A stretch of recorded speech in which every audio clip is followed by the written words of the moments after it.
दोस्तों, पितृपक्ष की उत्पत्ति पौराणिक मान्यता के अनुसार पितृपक्ष की परंपरा महाभारत काल से जुड़ी हुई है। जब भीष्म पितामह शरशय्या पर लेटे थे, तब उन्होंने युधिष्ठिर को धर्म के विविध रहस्य बताए।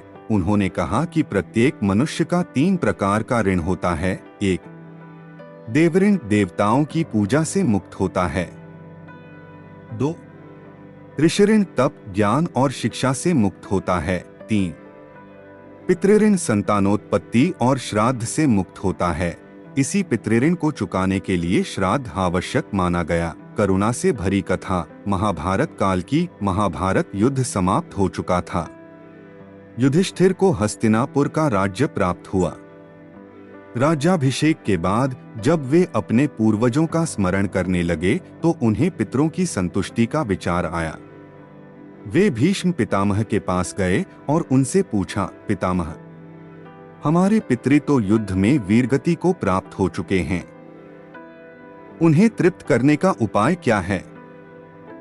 भीष्म ने कहा, हे युधिष्ठिर, जब तक मनुष्य पितरों को श्राद्ध नहीं करता, उनके पिंड नहीं अर्पित करता, तब तक वे तृप्त नहीं होते। वे सूक्ष्म रूप में भटकते रहते हैं। भाद्रपद पूर्णिमा से लेकर आश्विन अमावस्या तक 15 दिनों का समय उनके लिए ही नियत है। इस दौरान तिल, जल, पिंड, अन्न और भोजन अर्पण करने से वे तृप्त होते हैं और आशीर्वाद देते हैं। युधिष्ठिर ने पितामह के बताए अनुसार पितृपक्ष में श्राद्ध किया। कहते हैं कि उनके पितर प्रसन्न होकर स्वर्गलोक में उत्तम स्थान को प्राप्त हुए। श्राद्ध की आवश्यकता पर एक कथा। श्राद्ध का कारण एक अन्य कथा करा पुत्र कर्ण से जुड़ी हुई है। कर्ण दानवीर के रूप में प्रसिद्ध था। उसने जीवन भर सबको दान दिया, परंतु उसने कभी पितरों का श्राद्ध नहीं किया। जब कर्ण स्वर्गलोक गया तो उसे स्वर्ग में अन्नजल के स्थान पर केवल सोना और रत्न प्राप्त हुए। भूखा प्यासा कर्ण भगवान से बोला, प्रभु, मुझे अन्न और जल क्यों नहीं मिल रहा?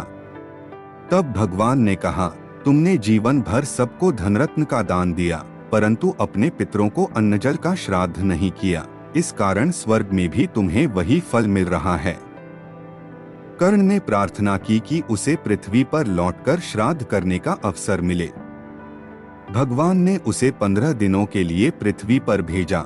उन्हीं दिनों में कर्ण ने अपने पितरों को श्राद्ध करके संतुष्ट किया।